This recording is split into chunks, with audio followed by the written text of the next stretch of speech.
우리 옆에 있는 분들 인사하겠습니다. 사랑합니다. 축복합니다. 사랑합니다.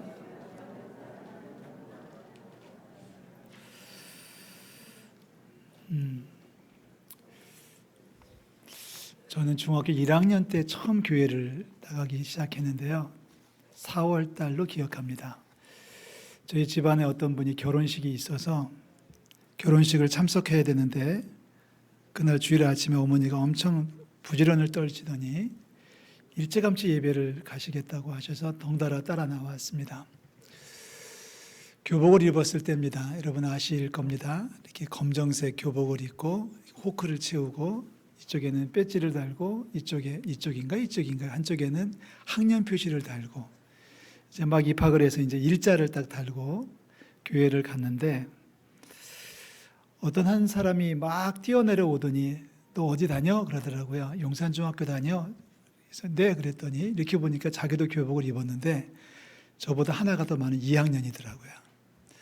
그리고 그 친구가 지금은 장로님이 되셨습니다마는 그분이 저를 데리고 교회학교 중고등부 예배로 데리고 들어간 것이 제가 예배를 처음 한 경험입니다.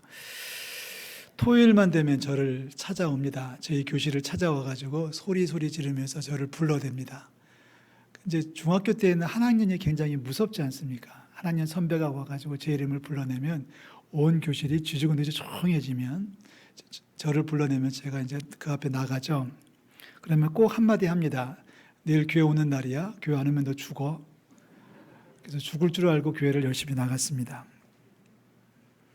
한 달이 지나갈 무렵 저희 반을 맡았던 교회학교 선생님이 신약 성경을 한 권을 선물로 주셨습니다. 어찌 그리 좋든지요. 그리고 나서 다시 몇 달이 지나가지고 여름철이 되었을 적에 그 교회 부목사님이 저한테 성경을 한 권을 선물로 주셨습니다. 그게 신구약 합본 성경입니다. 찬송가는 없는 거. 이렇게 성경책의 한 절반 정도 크기에 두툼하고 뻘겋게 칠해져 있는 그 성경책을 새 것으로 한 권을 얻었던 기억이 있습니다. 그때 그렇게 좋았던 기억이 있어요. 성경책을 처음 합본을 처음 받았을 때 얼마나 좋았는지 모릅니다. 제일 좋았던 것은 그것이 성경책이기 때문에 좋았지만 더 좋았던 것은 그것이 새 책이기 때문에 좋았습니다. 여러분 아시겠지만 저는 저희 집안의 형제 중에 막내 아닙니까? 저보다 4살 위에 형이 계셨고 2살 위에 누나가 있었고 그 위로 왕누나가 또 한 분 있었어요. 그러니까 집에서 뭔 일을 하면 꼭 저는 마지막 차지가 됩니다. 옷을 입어도 입다가 작아지면 저한테 물려주고 신발도 그렇게 하고 이 시간에 지나가는 말로 권합니다. 우리 막내들을 귀히 여기는 부모들 되시기를 주의 이름으로 부탁을 드립니다. 둘째를 귀히 여겨야 돼요. 그래가지고 맨날 형이 입던 거 물려받고 뭐 공부하던 참고서도 물려받고 심지어는 겨울이면은 스케이트장 가서 막 스케이팅하는 그것도 형이 쓰다가 발이 작아지면 저한테 물려주고 뭐 이런 것만 쓰다가 정말 오래간만에 아니면 처음으로 포장이 돼 있는 것을 선물로 받은 거예요. 그걸 뜯을 때 얼마나 흥분이 됐었는지 몰라요. 그때는 성경을 외우는 일이 참 많았습니다. 남전도 여전도 헌신 예배 때도 나와가지고 특송하는 대신에 와서 성경을 암송하는 일도 했고요. 문학 공부를 하고 나면 꼭 성경을 요절을 암송해야 됐습니다. 그럼 요절을 암송하면 친구들이 박수를 막 쳐줘요. 그리고 선생님이 어떤 때는 연필도 주고 공책도 줍니다. 잘 외웠다고. 그래서 그 맛에 교회를 처음 나가면서 재미를 붙였던 것 같습니다. 심지어는 수련회 갔을 때도 밥 먹으려면 성구 암송을 해야만 밥을 줬습니다. 치사하게. 쭉 줄을 서가지고 한 명씩 성구를 암송하게 하고 암송을 못하면 다시 뒤로 돌아가고 제가 다녔던 교회는요 얼마나 지독했는지 간식 줄 때도 암송을 시켰습니다. 사과 하나 찐빵 하나 받을 때도 뭐라고 암송을 해야만 통과돼야만 그걸 받아서 먹었던 기억이 지금도 납니다. 그런데 그게 지금의 저에게는 큰 양식이 된 것 같아요. 그때 저희 교육 목사님께서 하셨던 말씀이 기억납니다. 잘 들어. 졸지 말고 잘 들어. 제가 한 말이 아니라 그때 그 목사님이 하셨다는 거예요. 눈 똑바로 뜨고 딴 생각하지 말고 말씀 똑바로 들어야 돼. 말씀 열심히 읽어. 잘 외워도 나중에 다 피가 되고 살이 되는 거야. 이 말들을 딱 두 단어로 요약을 하면 말씀으로 산다입니다. 다 같이 한번 해볼까요? 말씀으로 산다. 우리 성도들 말씀으로 살고 계십니까? 밥심으로 살고 있습니까? 말씀으로 산다고 말할 때 그 말씀으로 사는 것의 첫 출발점은 말씀을 잘 듣는 겁니다. 예배 시간에 설교자의 설교를 통해서 하나님께서 오늘 나에게 주시는 말씀을 정성을 다해서 온 마음을 다해가지고 집중해서 듣는 것이 첫 번째 출발입니다. 오늘 나에게 주시는 말씀이 내 심령을 쪼개고 파헤치면 은혜를 받는 거예요. 어떤 때는 그 말씀이 우리에게 용기가 되기도 하고 어떤 때는 그 말씀 때문에 흥분할 수도 있어요. 말씀을 들으면서 부끄러워질 때도 물론 있습니다. 말씀 때문에 신이 날 수도 있습니다. 말씀 때문에 잊어버렸던 것이 생각날 수도 있어요. 그게 은혜 받는 모습이죠. 말씀을 잘 들을 때 말씀 속에 하나님께서 역사해 주실 줄로 믿습니다. 말씀으로 사는 것의 두 번째 모습은 누가 뭐라고 해도 말씀을 열심으로 읽는 겁니다. 제 인생에 처음 받았던 신구약 합본 성경, 포장이 잘 되어 있는 포장을 뜯어보니 그 성경은 사실 어떤 권사님의 유품이었습니다. 권사님이 성경책을 몇 권을 사두고 전도용으로 쓰려고 교회 나오는 새신자를 위해서 선물로 주려고 쟁겨놓은 성경인데 다 전달하지 못하고 돌아가신 거예요. 몇 권이 남은 것이 이제 돌아서 저한테까지 한 권이 배당이 됐습니다. 포장을 뜯고서 첫 번째 페이지를 딱 여니까 첫 번째 카바 안에 적혀 있는 글귀가 있었습니다. 성경 열심히 읽고 복 많이 받으세요. 우리 옆에 있는 분들에게 해보겠습니다. 성경 열심히 읽고 복 많이 받으세요.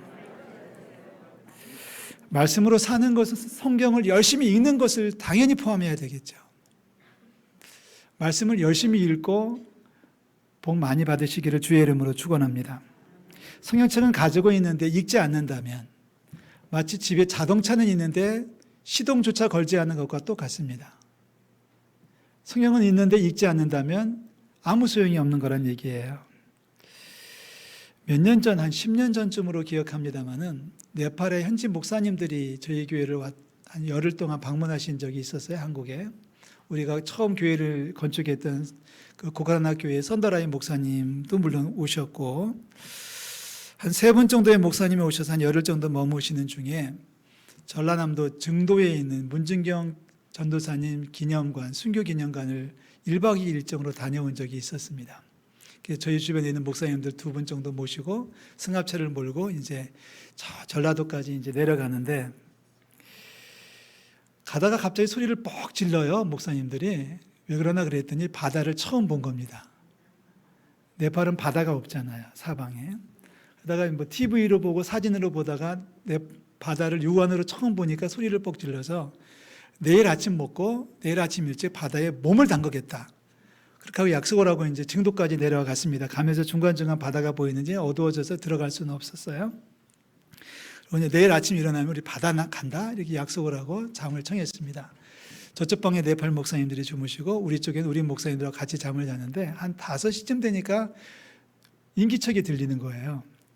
화장실 물 내려가는 소리, 뭐 세수하는 소리, 치카치카 하는 소리 이런 소리가 들려서 속으로 생각했습니다. 야, 바다가 진짜 보고는 싶은가 보다 그랬습니다. 한 10여 분 정도 쿵쿵쿵쿵 하더니만 갑자기 조용해져요. 이게 뭔 일인가 싶어가지고 기다렸습니다. 30분을 기다렸고 1시간을 기다려도 아무 반응이 없어가지고 궁금해서 기다리다 못해가지고 문을 살고머니 열었습니다. 처음에는 저는 자기들끼리 몰래 바다에 간 줄 알았어요.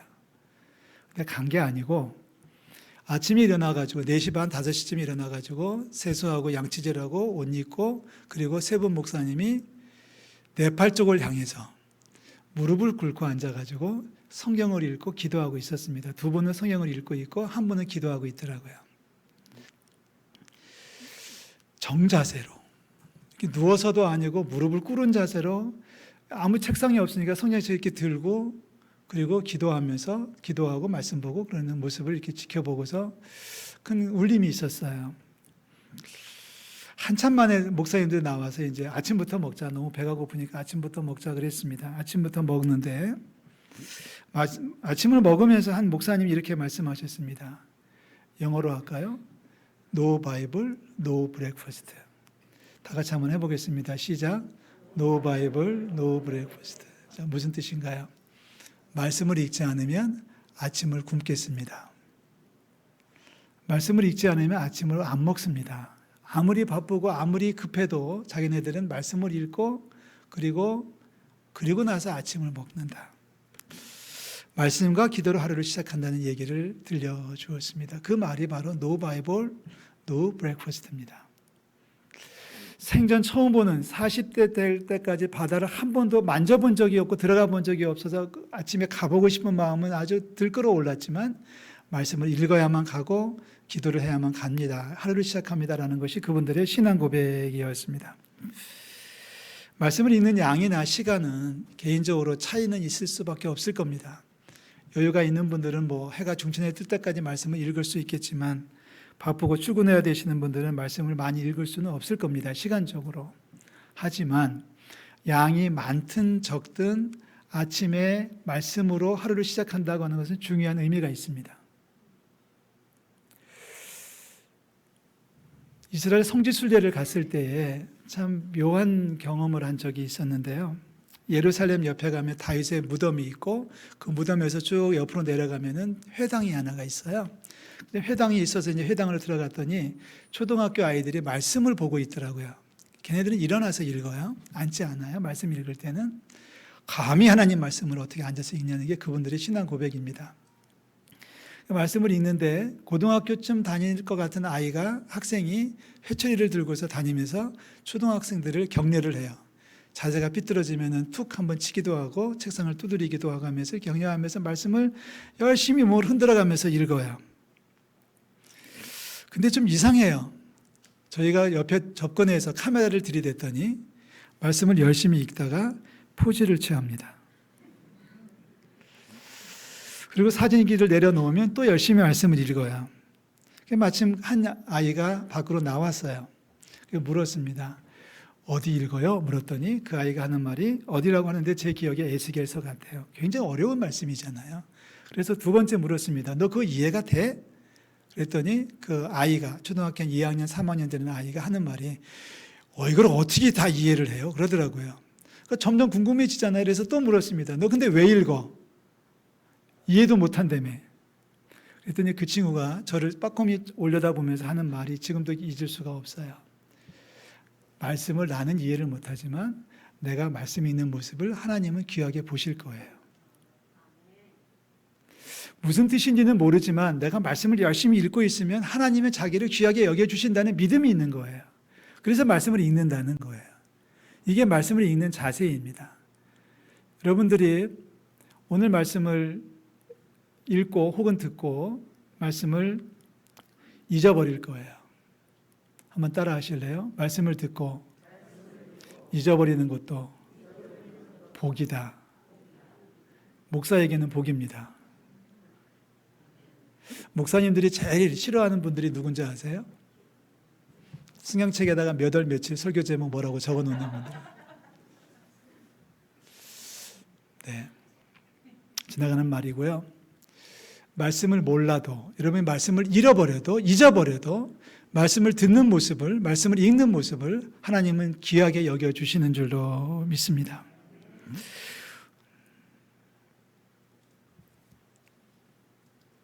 성경을 처음 받아가지고 얼마나 기분이 좋았는지요. 집에 가서 창세기를 몇 장 읽었어요. 그랬더니 저랑 같이 방을 쓰는 형이 자자! 그래가지고 이제 불을 끄고 잤습니다.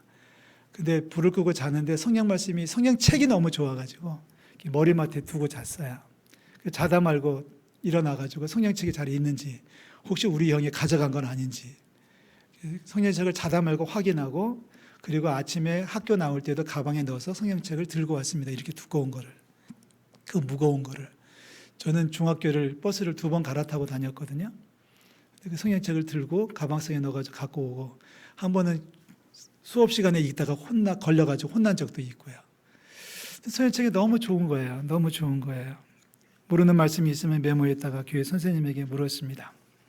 성경 말씀을 귀하게 여기는 우리 성도들 되시기를 주의 이름으로 축복합니다. 중요한 것 한 가지는 내가 하나님 말씀을 읽을 때 주님께서 나를 지켜보신다는 것도 중요하지만 내가 읽은 말씀이, 내가 들은 말씀이 내 인생에 언젠가는 툭 튕겨져 나와서 우리 인생의 중심을 잡아준다는 겁니다. 이게 말씀으로 사는 영적 삶이에요. 잊어버린 것 같은데 다 아무것도 기억이 나지 않는데 1년 전에 들었던 설교 말씀이 기억날 수도 있고요. 한 달 전에 읽었던 말씀이 머릿속에 스쳐 지나갈 때가 있다는 겁니다. 이게 영적인 경험이에요. 신령한 경험입니다. 저는 목사로서 우리 성도들이 이런 영적인 경험을 할 수 있기를 주의 이름으로 축복합니다. 어떤 남자가 고등학교 다닐 때까지 교회를 잘 다녔대요. 그런데 고등학교를 졸업하고 서울로 이제 일하러 일자리를 찾아서 올라오면서 교회를 떠났고 예수님 앞에 예배하는 것을 잊어버렸습니다. 그리고 20년을 살았어요. 결혼을 해서 애를 낳아가지고 사업을 하려고 손을 댔는데 망했습니다. 사업이 어려워지고 가세가 기울어지니까 아내는 아이들을 데리고 어디론가 사라지면서 연락하지 말자고 그랬답니다. 혼자 남은 남자가 너무 힘든 거예요. 빚쟁이들은 밀려오죠. 위자할 때는 아무것도 없죠. 그래서 결국 이 남자는 고민하다가 괴로워하다가 방 안에 연탄불을 피웠습니다. 연탄불을 피워놓고 술을 한 잔 마시고 잠이 들었습니다. 이제 시간이 지나면 연탄불에 중독이 돼가지고 가스에 중독돼서 죽는 거잖아요. 근데 한참 잠을 자고 있는데 꿈을 꿨답니다. 꿈을 꾸는데 한 남자가 어디론가 열심히 걸어가고 있더래요. 가만히 보니까 자기 모습이래요. 근데 자세히 보니까 뭔가 쭝얼쭝얼거리면서 걸어가더라는 겁니다. 어딘지는 모르겠어요. 깜깜한 길에서 계속 걸어가는데 계속 주변은 깜깜하기만 하고 뭔가 중얼중얼거리는데 뭔 말을 저렇게 중얼거리나 싶어가지고 호기심이 나가지고 궁금해가지고 쫓아가서 귀를 기울였다는 겁니다. 저거 분명히 난데, 저거 내 모습인데 어딜 가는 거지? 뭐라고 지금 말하는 거지? 뭐라고 중얼거리는 거지? 궁금해서 귀를 기울였더니 이란 말입니다. 하나님이 세상을 이처럼 사랑하사 독생자를 주셨으니 이는 그를 믿는 자마다 멸망하지 않고 뭘 얻어요? 영생을 얻게 하려 하시며 요한복음 4장 16절 말씀을 외우고 있더라는 겁니다. 외우고 있는 자기 자신의 모습을 발견한 이 남자가 정신이 번쩍 들어가지고 자리에서 일어나서 엉금엉금 기어서 정말 죽을 힘을 다해가지고 가스로 가득 찬 방에서 빠져나와가지고 목만 방 밖에다 내려놓고 숨을 쉬면서 살아났습니다. 그분의 이야기를 들으면 저거는 20년 전에 외웠을 것 같은 말씀인데 그동안 20년 동안 교회를 떠나 있었지만 그 말씀은 살아서 내 영혼을 살리고 있다는 거죠. 이런 이야기는 정말 여러 개가 있을 겁니다. 한두 끝도 없을 것 같습니다. 어떤 사람은 회사 동료가 미웠답니다. 직접 들은 얘기인데요. 회사 동료하고 사소한 일로 다툰 다음에 그 다음부터는 그 친구가 미워가지고 회사도 가기 싫고 그 친구를 정말 만나는 것도 싫고 그 친구랑 스쳐 지나가는 것도 싫고 이랬습니다. 정말 나중에는 죽이고 싶은 마음까지 들어가지고 가게에 가서 칼을 사가지고 헝겊에 싸가지고 가방에 넣고 다닌 적도 있었답니다. 그런데 칼을 잠을 때마다 마음속에 쿵쿵 울리는 하나님의 음성이 들렸습니다. 형제를 사랑해야지. 내 이웃을 내 몸처럼 사랑해야지. 이 말씀이 자기 마음속에 들려왔습니다. 이 친구는요, 교회를 다닌 친구가 아니에요. 부모님이 열심히 성경 읽었는데 아마도 자기 생각에는 그래요.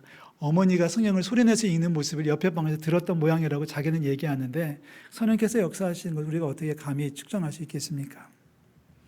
어떤 사람이 지치고 힘들어서 세상이 귀찮아졌습니다. 출근도 하기 싫고 집안일도 하기 싫고 모든 것이 다 싫어가지고 불평만 하고 원망만 하고 짜증만 들어가고 있는데 짜증 들어가서 욕을 할 때마다 자기 마음속에 툭툭 튀어져 나오는 말씀이 있었습니다. 여러분 아시는 말씀이죠. 항상 기뻐하라. 쉬지 말고 기도하라. 범사에 감사하라. 이 말씀이 자기도 모르게 마음속에 자꾸 톡톡톡 새겨지는 겁니다. 여러분 영화를 보시면 그런 거 있잖아요. 이렇게 타이핑돼서 글자가 타타타닥 찍혀 나가는 거 있지 않습니까?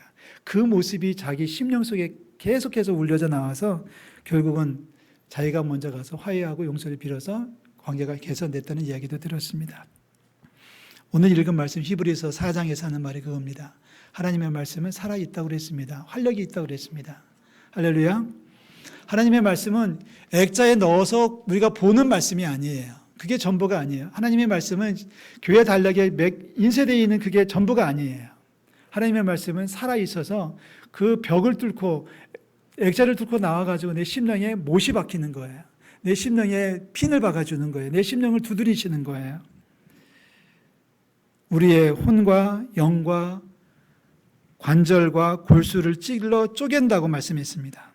고린도후서 10장 4절에는 어떤 견고한 진도 무너뜨리는 하나님의 능력이라고 강조를 했습니다.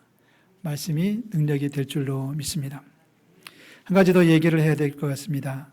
말씀으로 살고자 할 때 우리가 해야 될 또 하나의 일은 말씀에 순종하는 겁니다. 다 같이 할까요? 말씀에 순종한다. 말씀을 들었는데, 말씀을 읽었는데, 말씀을 내가 순종하지 않으면 말씀의 능력이 나타나지 않을 겁니다. 많은 얘기를 할 수 있겠죠.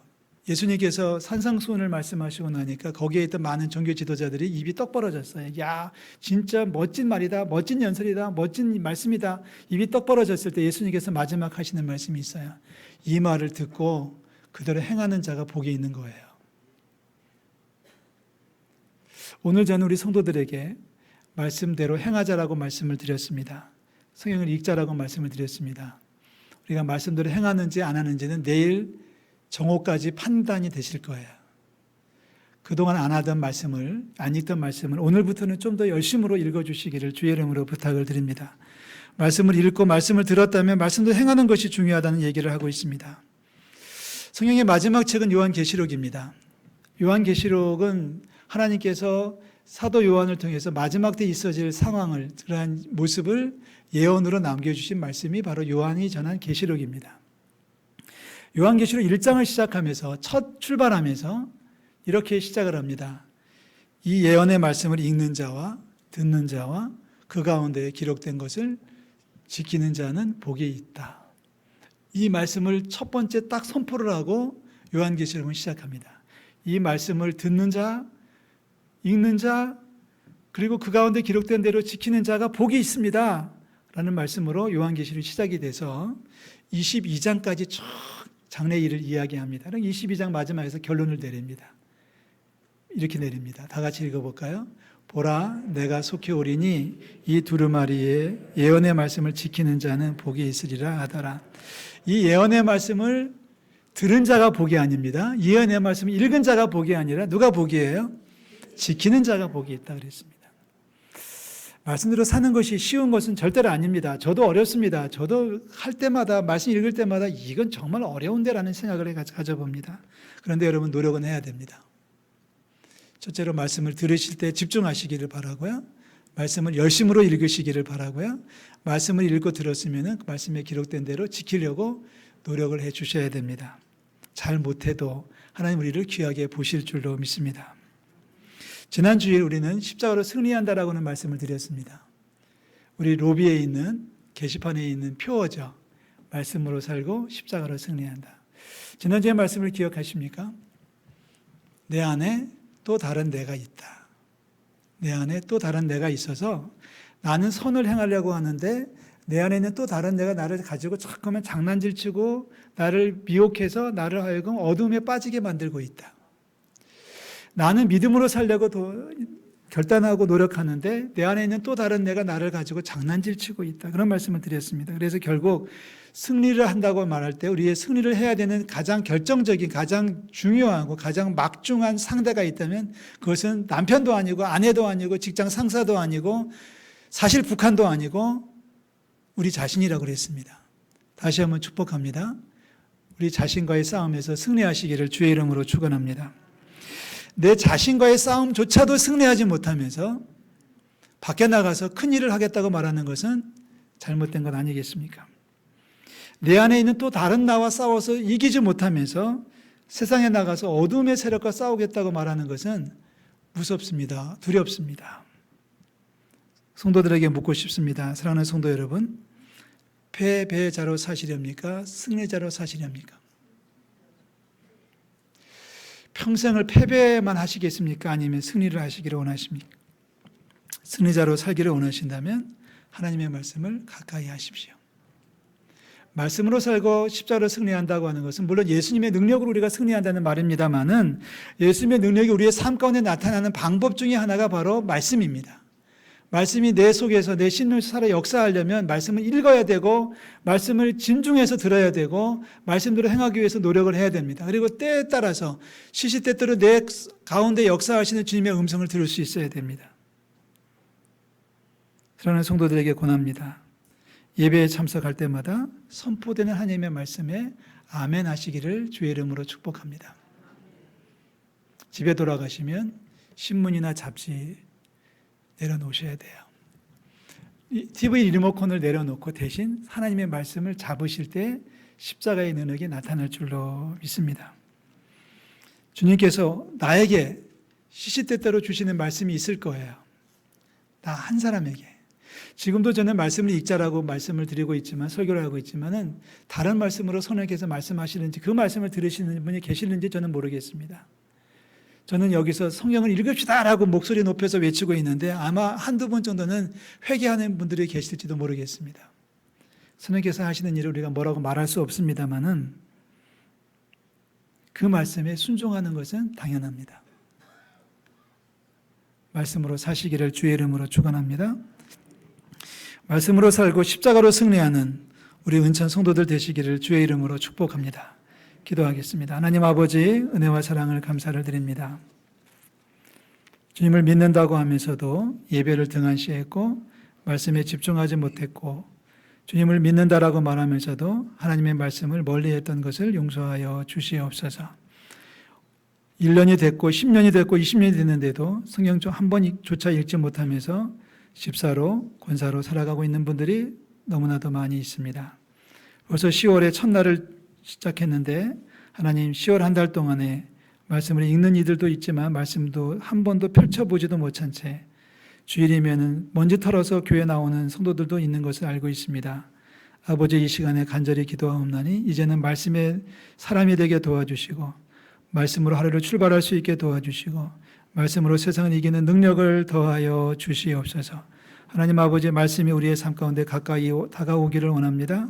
말씀을 끌어안고 살아가는 축복을 더하여 주시고 말씀을 들을 때에 집중하게 하시고 말씀을 읽을 때에 열심을 내게 도와주시고 아버지 하나님 우리가 세상을 살아가면서 순간순간 주시는 하나님의 말씀에 귀를 기울이고 민첩하게 반응할 수 있는 믿음의 축복을 더하여 주시옵소서.